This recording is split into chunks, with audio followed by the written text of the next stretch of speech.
Mesdames, Mesdemoiselles et Messieurs, bonjour. C'est avec grand plaisir aujourd'hui qu'on vous accueille au Musée international du Carnaval et du Masque dans le cadre de l'exposition Abel âme tournée vers les étoiles. Je suis l'auteur du livre Les étoiles sont des yeux, sur laquelle la thèse est basée l'exposition que vous allez voir aujourd'hui, et c'est une thèse qui a été développée en fait par accident.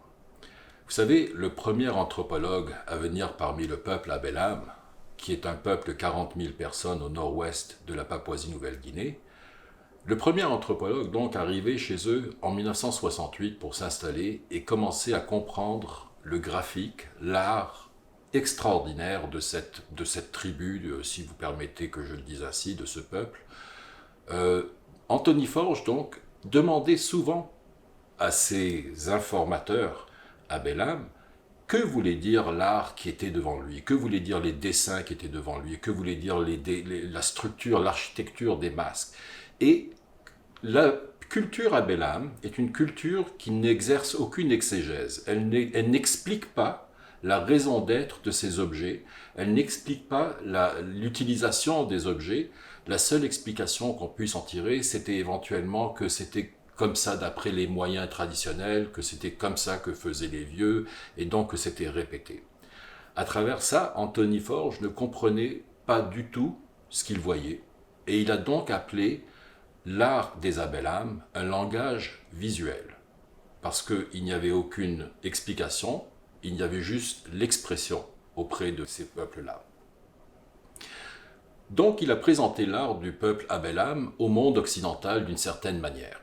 Par contre, évidemment, étant lui-même occidental, étant lui-même cadré, étant lui-même socialisé, il accusait, sans méchanceté, mais il accusait le monde Abel âme d'être incapable de comprendre le langage que voulait exprimer leur art.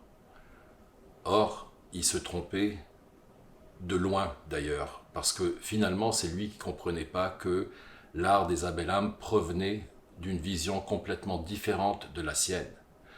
Nous avons une vision dans l'Occident qui est gérée par les 2 et 3 dimensions. Nous avons un art graphique qui est géré aussi par ce facteur de 2 et 3 dimensions. Ce facteur-là n'existe aucunement dans les pays, dans les cultures non occidentales, et surtout dans des cultures, on va dire, de premier contact. Ce sont des cultures qui n'ont jamais vu quelque chose de géométrique, ils n'ont absolument rien de géométrique qui les entoure dans leur environnement qui est complètement organique.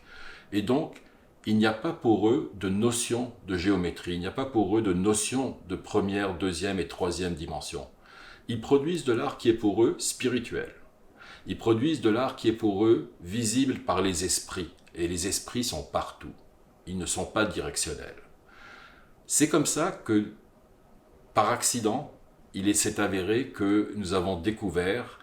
D'abord, une amie l'a remarqué, ensuite j'ai pris le temps de faire les recherches pour l'expliquer, mais c'est comme ça qu'on a découvert que l'art des Abel âme est visuellement ambidextre. À notre grande surprise, car il est accroché dans les musées du monde depuis 6 décennies, d'une manière qui nous a été présentée, de haut en bas, à l'endroit on va dire, mais c'est un art qui est ambidextre.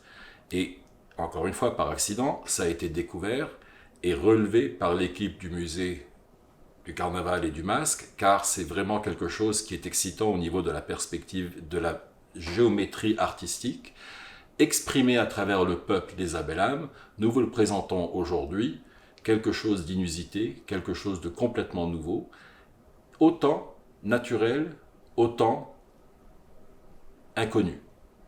Amusez-vous bien, bonne visite et bonne découverte.